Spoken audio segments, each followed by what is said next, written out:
Hello, I'm Mickey Taylor, and I'm one of the artists in the present Gallery 55 Plus show. For me to be a participant, however, I had to meet three requirements. The first and the most fundamental was I had to be older than this building. And I made that cut by a couple of decades and less than a century.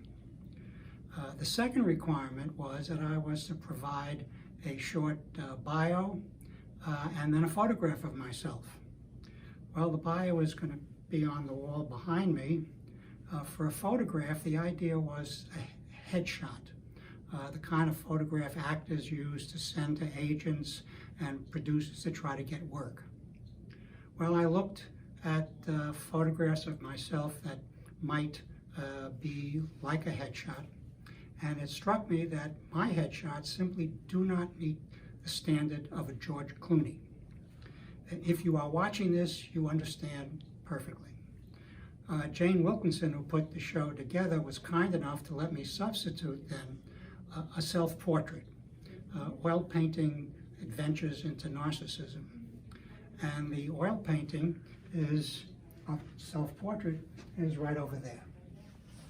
And you might notice, as I have, that for some reason I don't have any wrinkles. And my various face and neck body parts appear to be defying gravity. So from my perspective, what I have achieved is not so much a likeness, but the equivalent of an oil painting, airbrushed magazine perfume ad.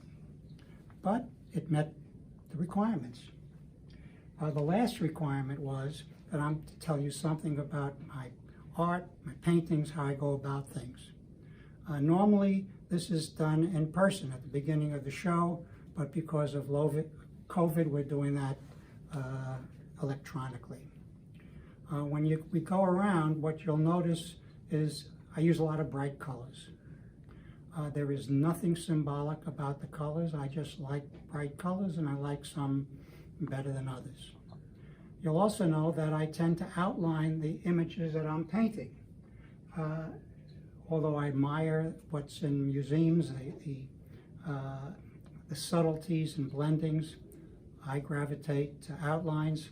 I assume it's because I am not a fan of ambiguity.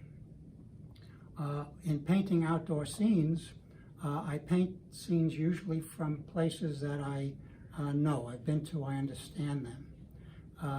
You'll notice, however, that I often distort what's in the painting in some way. So this tree sort of looks like a tree, but maybe not. The leaves, to me, look less like nature's leaves and more like an inexpensive Tiffany lamp, which even that I can't afford, but I like the leaves. I almost never go always with nature's colors. So you see a blue tree over here. If you look at the next painting, which is entitled In a Dark Wood, that comes from Dante's Divine Comedy. The tree trunks are gray. I don't know if you can see it, but they're streaked with some violet. And again, we've got that inexpensive leaves of Tiffany. Over here is a painting entitled Ghosts and Wildflowers.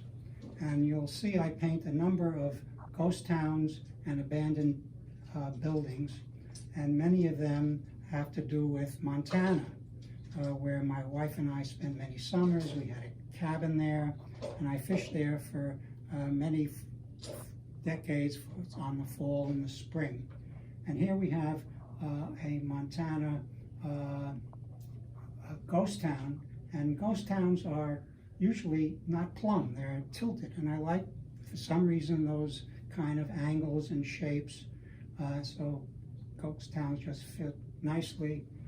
For me, this is one of the many abandoned mining towns in Montana, whose motto is gold and silver. And this is all the debris that you see with with the mining towns. Okay, continuing with outdoor scenes. This is outdoors, but it's not in Montana.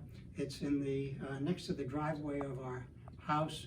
My wife planted all sorts of flowers. These are daylilies, so the title is Helens Day Lilies.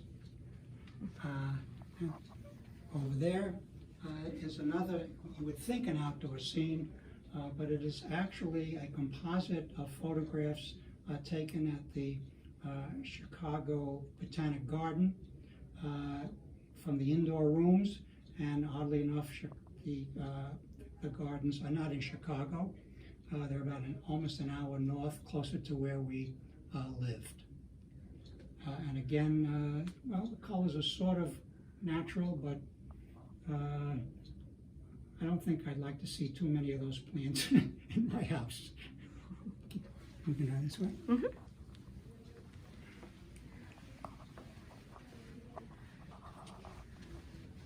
Sticking with places that we have been to, this is from Upper Michigan, a farm, again abandoned.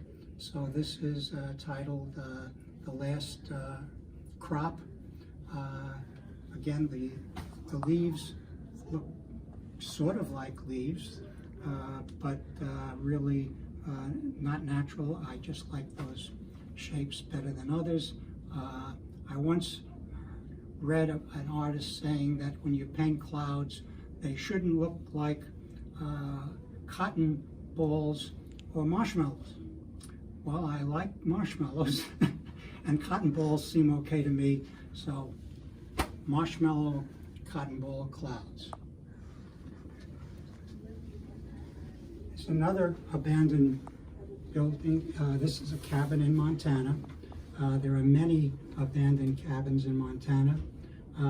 Montana has many more sheep than it has people, and in the summer the sheep herders bring the sheep up to the alpine meadows, and in the past they used to stay the whole summer with them, so they would have a cabin of some sort, and then as economies changed, the cabins were abandoned, and you can see them all over the place. Okay, this is a painting that of a little park that is on the north side of Chicago's Art Institute. And particularly when the shadows cover everything, it's very peaceful to sit and just ponder. But again, you'll notice that the leaves don't look like leaves. But I think you'll recognize them as such. The trees are distorted in all sorts of ways. I don't know why, I just like them the way they look. And the shadows, I like the shadows to have almost a substance, a solidarity. I can't tell you why, but that's what I like. Okay, back to Montana. This is entitled Sunrise at Independence. And Independence is at the end of the Boulder River Valley on the south side. We had our cabin in that valley. And if you went over that mountain about 30 more miles, you'd get to Yellowstone Park. In narrow valleys,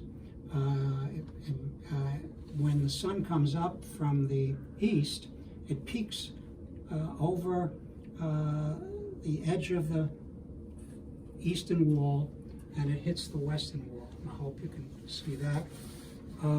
And as the sun rises, the sunrise actually marches down the valley and then across. So we know that's the western wall. This is an abandoned miners' town called Independence, and you'll notice that there's almost nothing that you see in nature. Some of the trees are purple, some of the trees are magenta. When I took it into framing, the framer who I had a lot of interactions with looked at me and said, "Mickey, was there a sale on magenta?" And not a bad reason to paint magenta since I like magenta, so there we got it. Still in Montana, this is called Montana Spring Creek. Spring Creek is a little trout stream that comes out as springs in the ground as opposed to snow melt. And again, there is nothing particularly real about it. The mountains are very blue. The trees are sort of magenta in various shades. I don't think I'd like to be in this particular group of plants. And again, we've got cotton and marshmallow clouds. And the last outdoor scene, which is not outdoors, is from the Ann Arbor Botanic Garden, a composite of photographs. And again, you'll notice some of the colors aren't real. We have blue trees. We've got violet leaves. Everything seems to be outlined. The walkway, if not melting, has some other sort of structural problem. I just like those shapes, so that's why it looks the way it does. In addition to outdoor places, I often paint people. And when I do, I'm hoping to try to show them expressing something about the human condition. And there's nothing more in a range of human condition than going to saloons and bars and cafes. This happens to be Saturday night at the Cafe Vivaldi, which is a cafe in the West Village in New York City. And as in many places, people go there to have a good time. Some succeed, many don't, and at times they'll have do things that, if they keep it up, will get them into trouble. So I think it does reflect, at least in content, something about the human condition. I hope she's paying attention to the singer, because she's clearly bored with everybody else around her. Don't ask me why. Okay, more people.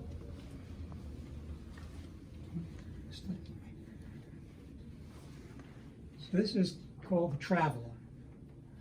And I was interested in painting this guy because of the shadows and the light in the shadows, and see how that worked out.